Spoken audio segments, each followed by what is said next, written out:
Top of the morning, happy Fatherhood Friday. Yeah, right. I said happy Fatherhood Friday because it's a beautiful day when you're a father. It's a beautiful day when we get to celebrate fatherhood on Fatherhood Fridays. So thank you so much for tuning in. So thank you so much for checking out my videos. And let's just jump right in. Let's just jump right into Fatherhood Fridays. I got to tell you, it's Saturday, right? It's Saturday morning. I'm about to upload this. Hey, you know, it's tough. It's challenging sometimes being a father. You got to juggle a lot with family, with work, with your own life and things you have going on. So bear with me, but I'm uploading this on on Saturday morning. All right. I want to talk about the topic of generational trauma. I want to talk about generational trauma because generational trauma is something that has affected my life in a number of different ways, affected my family members in a number of different ways, which ultimately affects my interactions with family members in a lot of different ways. And primarily, I want to talk about the generational trauma that comes from fathers. That's passed down to their sons, that's passed on from generation to generation. And I think it's an important topic that we touch on because oftentimes we hear the cliche, hurt people, right? Hurt people. And the things that happen to you that you said in your mind, I'm never going to allow these things to affect my family or affect my loved ones. They wind up or wind up showing up in your life and in your family's life, and the cyclical nature of trauma continues. So I want to just dive into generational trauma and let you know that you're not alone. If you've experienced generational trauma, my guy, you're definitely not alone, but it is on you to stop that trauma in its tracks and do what you need to do to heal. And it's not an easy decision to come to. I think as men, we're often depicted as these like strong all the time.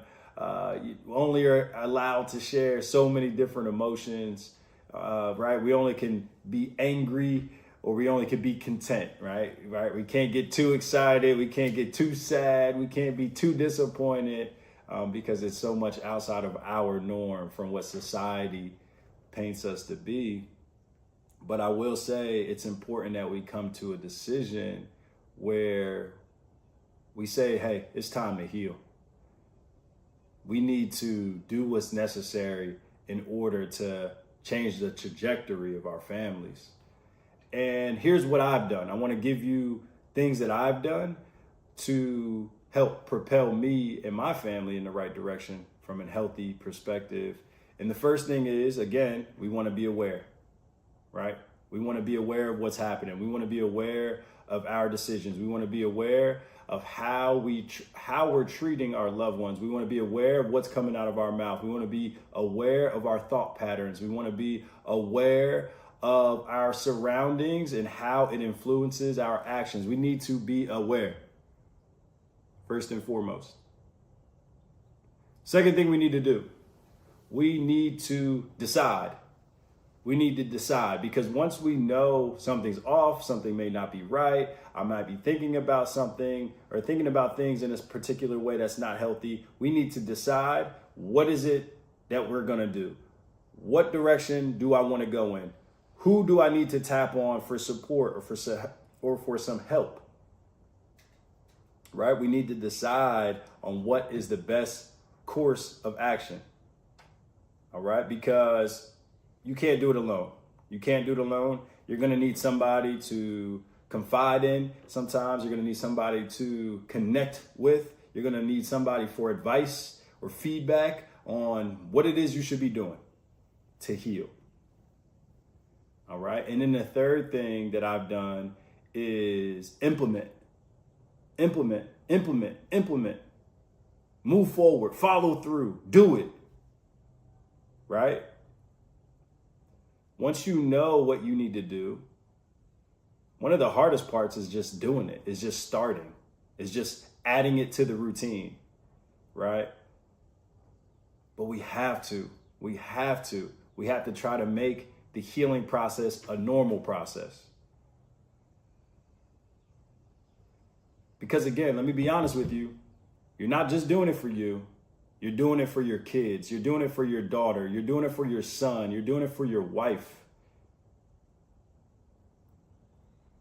We have to be the heroes in our own lives sometimes. And that's not easy to do. We have to become the person that we needed when my father, or your father, or anybody's loved one or adult figure in your life was not giving you what you needed. We got to become that. And that's not an easy thing to do. So a couple other things that I do, right? Really just one, really just one. And one thing, and I'm not going to get too preachy, but one thing that I've done is I've given my life to the Father, to God, to Jesus. I follow him because, again, I haven't had the direction that a father in my life to give me that direction. So I look to God for that direction. And I also give him all of my shortcomings because, again, you're not going to be perfect at it. It's a process to heal. It's a process to end generational trauma. But I know you can do it. I know you can do it. I've do it. I'm still on the journey. I'm working toward it, but I know you can do it. All right. I hope this helped you. I hope this was supportive. I hope you feel, again, it could benefit you in any kind of way. And if you need support, feel free to let me know in the comments. Feel free to let me know, via email. However, if you're a friend and we connect in real life, reach out. I'd love to support. I'd love to be a helpful hand. All right. I'm Isaiah Coleman. If you're into this, subscribe. If you're into this, like. If you're into this, follow. And tune in for the next episode of Fatherhood Friday. All right. Take care. Peace.